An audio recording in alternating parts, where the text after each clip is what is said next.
बिस्मिल्लाहिर्रहमानिर्रहीम। अस्सलाम वालेकुम दोस्तों, आज का नया टॉपिक है ओस्मोसिस।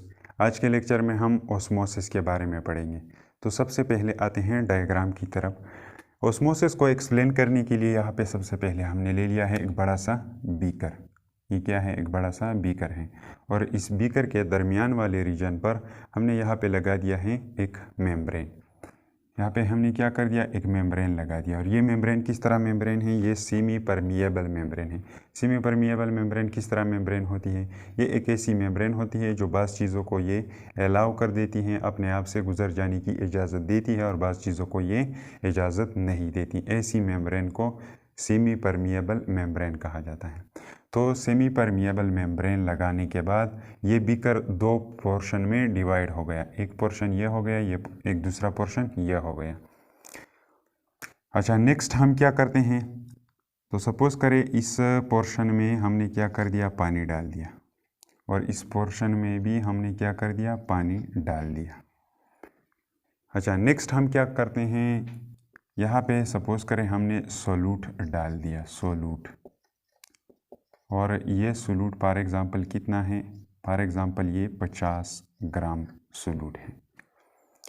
तो इसी तरह सोलूट जब हम वाटर में डाल देते हैं तो इससे बन जाता है एक सॉल्यूशन। नेक्स्ट हम क्या करते हैं? इसके अंदर भी हमने क्या कर दिया? सोलूट डाल दिया इस दूसरे पोर्शन के अंदर। और फॉर एग्ज़ाम्पल ये सोलूट कितना है? फॉर एग्ज़ाम्पल ये 100 ग्राम सोलूट है। तो इसी तरह यहाँ पे एक दूसरा सॉल्यूशन बन जाता है। तो अगर इन दोनों सॉल्यूशन को हम देखें तो सबसे ज़्यादा सोलूट किस में पाया जाता है? फॉर एग्ज़ाम्पल ये पानी जो हमने इस बीकर में डाल दिया था और इस बीकर में जो डाल दिया था, इन दोनों की वॉल्यूम क्या है? फॉर एग्ज़ाम्पल ये सेम है। तो यहाँ पे वो सॉल्यूशन जिसके अंदर सोलूट की मकदार ज़्यादा होती है, ऐसे सॉल्यूशन को कहा जाता है हाइपरटोनिक सॉल्यूशन। यह सॉल्यूशन हाइपरटोनिक है बनिस्बत इस दूसरे सॉल्यूशन जिसके अंदर 50 ग्राम सोलूट मौजूद है। तो ये क्या हो गया? इस सॉल्यूशन को कहा जाता है हाइपोटोनिक सॉल्यूशन। ये किस तरह सॉल्यूशन है? हाइपोटोनिक सॉल्यूशन है। अच्छा, तो इसी तरह दो सॉल्यूशन तैयार हो गए। एक हाइपोटोनिक जिसमें सोलूट की मकदार क्या है? कम है। और दूसरा हाइपरटोनिक जिसके अंदर सोलूट की मकदार ज़्यादा है। अगर इस बीकर को, इन दोनों बीकर को क्या करें हम? कुछ देर के लिए यहाँ पे इसी तरह छोड़ दें और 1 घंटा बाद या हाफ हावर के बाद हम इसको दोबारा देखें तो इसमें क्या चेंजेस नज़र आएगी? तो इसमें ये चेंजेस नज़र आएगी कि यहाँ पे इस सॉल्यूशन का वॉल्यूम क्या होगा? ये नीचे आ चुका होगा, मतलब इसमें कमी होगी, ये सॉल्यूशन कम होगा। और इस दूसरे सॉल्यूशन जिसको हाइपरटोनिक सॉल्यूशन कहा जाता है, इसकी वॉल्यूम ज़्यादा हो चुकी होगी, इसकी वॉल्यूम ज़्यादा हो चुकी होगी। तो यहाँ पे क्या हुआ है? यहाँ पे एक प्रोसेस हो चुका है जिसको ओस्मोसिस कहा जाता है। तो इस हाइपोटोनिक सॉल्यूशन के अंदर जो सोलूट मॉलिक्यूल मौजूद हैं, सॉल्वेंट मॉलिक्यूल मौजूद हैं H2O की शक्ल में, इसकी मूवमेंट हो जाती है इस हाइपोटोनिक रीजन से towards the hypertonic region through this semi permeable membrane. यहाँ से H2O मॉलिक्यूल क्या हो चुके हैं? ये ट्रांसफ़र हो चुके हैं हाइपरटोनिक सॉल्यूशन की तरफ। तो इसी प्रोसेस को ओस्मोसिस कहा जाता है। ओस्मोसिस को हम इस डायग्राम के ज़रिए भी इसकी डिफिनीशन कर सकते हैं। ओस्मोसिस की डिफिनीशन क्या है? ओस्मोसिस एक ऐसा प्रोसेस है जिसमें हाइपोटोनिक सॉल्यूशन से सॉल्वेंट मॉलिक्यूलों की मूवमेंट हो जाती है towards the hypertonic solution through a semi permeable membrane. This process is called osmosis. अच्छा, अब आते हैं ओस्मोसिस की डिफिनीशन की तरफ। डिफिनीशन में क्या है? इट इज़ द मूवमेंट, ये मूवमेंट होता है ओस्मोसिस में ऑफ सॉल्वेंट मॉलिक्यूल का फ्रॉम अ हाइपोटोनिक सॉल्यूशन से towards the hypertonic solution through a semi permeable membrane, hypotonic से हाइपरटोनिक की तरफ। अच्छा, तो ये था ओस्मोसिस। अब 3 तरह के सॉल्यूशन होते हैं। एक को कहा जाता है हाइपोटोनिक, जिसमें सोल्यूट की मकदार कम होती है। दूसरा ऐसा होता है जिसमें सोल्यूट की मकदार ज़्यादा होती है, उसको हाइपरटोनिक सॉल्यूशन कहा जाता है। और एक तीसरा किस्म का सॉल्यूशन भी होता है जिसको आइसोटोनिक कहा जाता है। यहाँ पे मैंने क्या कर दिया, एक दूसरा बीकर ले लिया और इस बीकर को मैंने 2 पोर्शन में डिवाइड कर दिया। फॉर एग्ज़ाम्पल यहाँ पे मैंने क्या कर दिया, वाटर का वॉल्यूम सेम ले लिया और इसके अंदर भी मैंने क्या कर दिया, 100 ग्राम सोल्यूट डाल दिए और इसी तरह इसके अंदर भी मैंने क्या कर दिया, 100 ग्राम सोल्यूट डाल दिए। तो ये दोनों सॉल्यूशन यहाँ पे जो बन जाते हैं, इन दोनों में क्या होती है, सोल्यूट की मकदार सेम होती है। तो ऐसे सॉल्यूशन को फिर क्या कहा जाता है, आइसोटोनिक सॉल्यूशन। इस तरह सॉल्यूशन को आइसोटोनिक सॉल्यूशन कहा जाता है। ये दोनों क्या हैं, आइसोटोनिक सॉल्यूशन है, क्योंकि दोनों में सोल्यूट की मकदार सेम होती है।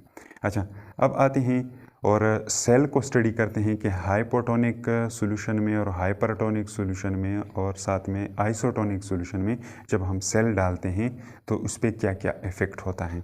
तो सबसे पहले हमने क्या कर दिया है, यहाँ पे एक बीकर ले लिया है और इस बीकर के अंदर क्या मौजूद है, ये एक ऐसा सॉल्यूशन इसके अंदर मौजूद है जो कि हैं हाइपोटोनिक, जिसमें सोल्यूट की मकदार कम होती है। तो फर्स्ट ऑफ ऑल हम क्या करते हैं, इसके अंदर हमने डाल दिया एक एनिमल सेल। यहाँ पे सबसे पहले हमने डाल दिया है एनिमल सेल। और फॉर एग्ज़ाम्पल ये एनिमल सेल किस तरह है, फॉर एग्ज़ाम्पल ये है हाइपरटोनिक। ये क्या है, हाइपरटोनिक सेल है। हाइपरटोनिक सेल एक ऐसी सेल है जिसके साइटोप्लाज्मिक एरिया में सोल्यूट की मकदार क्या होती है, हाई होती है। ऐसी सेल हमने डाल दी, एनिमल सेल। तो यहाँ पे इस सेल के ऊपर इस हाइपोटोनिक सॉल्यूशन में क्या इफेक्ट होगा, तो यहाँ पर इस हाइपरटोनिक सेल पर, ये क्या है, हाइपरटोनिक सेल है और बाहर वाला सॉल्यूशन क्या है, वो है हाइपो। तो हाइपो से हाइपर की तरफ मूवमेंट होगी, तो यहाँ जितना भी वाटर इस सॉल्यूशन के अंदर मौजूद होगा, ये क्या होगा, इस सेल के अंदर जाएगा और इसके रिजल्ट में ये पूरा सेल क्या हो जाएगा, ये स्वेल अप हो जाएगा, ये अंदर से पानी से भर जाएगा। तो इसी तरह इसका साइटोप्लाज्मिक एरिया पूरा क्या हो जाएगा, स्वेल अप हो जाएगा। और एक ऐसा कंडीशन भी आ सकता है, अगर इसी तरह मज़ीद ये ऑस्मोसिस प्रोसेस होता रहे तो ये सेल पट भी सकता है, क्योंकि ये सेल मेम्ब्रेन जो होती हैं इलास्टिक होती हैं और कुछ हद तक ये फैल सकती हैं, लेकिन अगर इसी तरह ये ऑस्मोसिस होता रहे तो ये पट भी सकती हैं। अच्छा, नेक्स्ट हमने क्या कर दिया, इसके अंदर डाल दिया एक प्लांट सेल। अब प्लांट सेल को देखते हैं कि इस पे क्या इफेक्ट होता है। और ये प्लांट सेल भी किस तरह है, ये भी हाइपरटोनिक है, मतलब इसके अंदर भी सोल्यूट मकदार ज़्यादा है साइटोप्लाज्मिक एरिया में। तो यहाँ पे अगेन क्या होगा, सॉल्यूशन से सॉल्वेंट मॉलिक्यूलों की मूवमेंट हो जाएगी सेल के अंदर, सेल की तरफ सारे सॉल्वेंट मॉलिक्यूल अंदर चले जाएंगे। तो इसके रिजल्ट में क्या होगा, यह सेल अंदर से पानी से भर जाएगा, तो ये क्या हो जाएगा, स्वेल अप हो जाएगा। लेकिन ये पटेगा नहीं, क्योंकि इसका आउटर मोस्ट कवरिंग जो होता है प्लांट सेल का, वो सेल वाल होता है और सेल वाल इनइलास्टिक होता है। तो ये इस ओस्मोसिस प्रोसेस के ज़रिए क्या हो जाएगा, ये टर्जिड हो जाएगा, ये सख्त हो जाएगा और ये पटेगा नहीं, क्योंकि सेल वाल क्या होता है, इनइलास्टिक होता है। अच्छा, नेक्स्ट आते हैं आइसोटोनिक सॉल्यूशन की तरफ। यहाँ पे हमने ले लिया एक आइसोटोनिक सॉल्यूशन और सबसे पहले हमने क्या कर दिया, एक एनिमल सेल डाल दिया, एनिमल सेल। और फॉर एग्जांपल ये एनिमल सेल जो है, इसके साइटोप्लाज्मिक एरिया में जितने सोल्यूट पाए जाते हैं उतने इस आइसोटोनिक सॉल्यूशन में भी पाए जाते हैं। फॉर एग्जांपल यहाँ पे कितने हैं, 50 ग्राम सोल्यूट हैं और सॉल्यूशन में क्या है, सॉल्यूशन में भी 50 ग्राम सोल्यूट होंगे, क्योंकि ये आइसोटोनिक सॉल्यूशन है। एनिमल सेल का साइटोप्लाज्मिक एरिया में आइसोटोनिक सॉल्यूशन मौजूद है और इसी तरह यह बाहर वाला सॉल्यूशन भी क्या है, आइसोटोनिक है। तो यहाँ पे क्या होगा, यहाँ पे इस सेल के ऊपर कोई इफेक्ट नहीं होगा, क्योंकि इसके अंदर जितना सॉल्वेंट मालिक्यूल अंदर जाएंगे उतने सॉल्वेंट मालिक्यूल बाहर भी आएंगे। तो नेट गेन क्या होगा? नेट गेन ज़ीरो होगा, इसलिए इस सेल के ऊपर कोई इफेक्ट नहीं होगा। अच्छा, नेक्स्ट हमने क्या कर दिया, यहाँ पे डाल दिया एक प्लांट सेल। प्लांट सेल,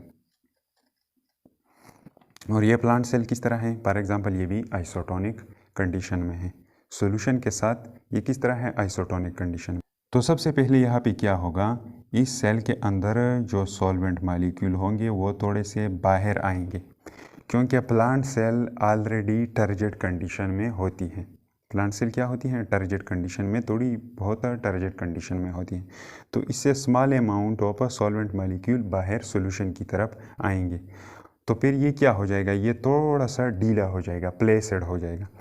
लेकिन बाद में क्या होगा, बाद में जितने सॉल्वेंट मॉलिक्यूल इस सेल के अंदर जाएंगे उतने बाहर भी आएंगे। तो ये उसी प्लेसेड कंडीशन में रहेगा ये प्लांट सेल। अच्छा, नेक्स्ट आते हैं और हाइपरटोनिक सॉल्यूशन में सेल का कंडीशन देखते हैं कि सेल के ऊपर क्या इफेक्ट होगा। यहाँ पे हमने ले लिया है एक हाइपरटोनिक सॉल्यूशन, एक ऐसा सॉल्यूशन जिसके अंदर सोल्यूट की मकदार हाई है। तो सबसे पहले हमने क्या कर दिया, एक एनिमल सेल डाल दिया, एनिमल सेल। और ये एनिमल सेल किस तरह है? ये फॉर एग्जांपल हाइपोटोनिक है, हाइपोटोनिक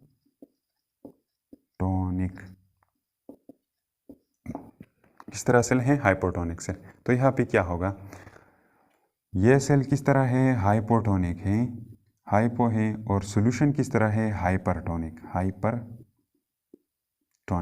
तो यहाँ पे क्या होगा, इस सेल से क्या होंगे, सॉल्वेंट मॉलिक्यूल बाहर की तरफ आएंगे सॉल्यूशन के अंदर। तो इसी तरह ये सेल क्या होगा, रफ्ता रफ्ता साइज़ में छोटा हो जाएगा और श्रिंकन हो जाएगा, सुकड़ जाएगा। ये सेल क्या होगा? सुकड़ जाएगा। अच्छा, नेक्स्ट देखते हैं कि प्लांट सेल पे क्या इफेक्ट होगा। यहाँ पे हमने डाल दिया प्लांट सेल, प्लांट सेल। तो प्लांट सेल भी क्या है? फॉर एग्जांपल ये हाइपोटोनिक सेल है, हाइपोटोनिक प्लांट सेल हमने डाल दिया हाइपरटोनिक सॉल्यूशन।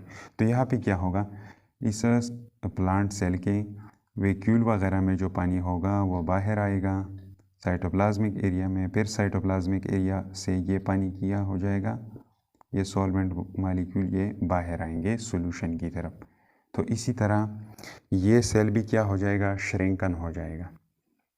लेकिन साइटोप्लाज्मिक एरिया श्रिंकन हो जाएगा within the cell wall, cell wall के अंदर, क्योंकि सेल वॉल जो होती हैं वो इनइलास्टिक होती हैं। तो साइटोप्लाज्मिक एरिया हम कहें या पूरा प्रोटोप्लाज्म क्या होगा, वो श्रिंक हो जाएगा within the cell wall, cell wall के अंदर, सेल वॉल अपनी ही पोजीशन पे रहेगा।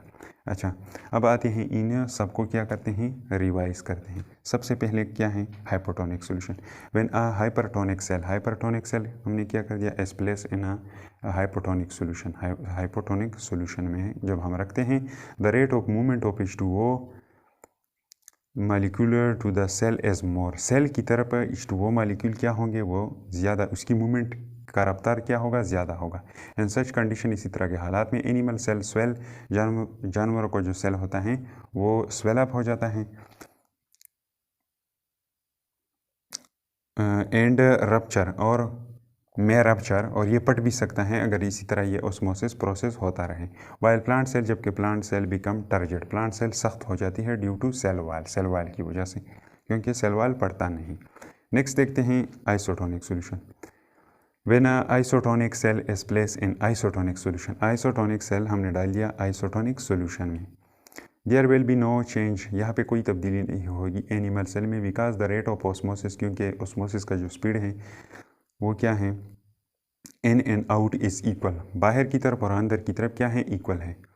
इन सच कंडीशन, इस तरह हालात में एनिमल सेल जो होती है रिटेन बरकरार रखती है द वॉल्यूम कांस्टेंट, अपने वॉल्यूम को यहाँ पे कांस्टेंट रख देती है, क्योंकि अंदर की तरफ और बाहर की तरफ सॉल्वेंट मॉलिक्यूलों की मूवमेंट क्या है, सेम है।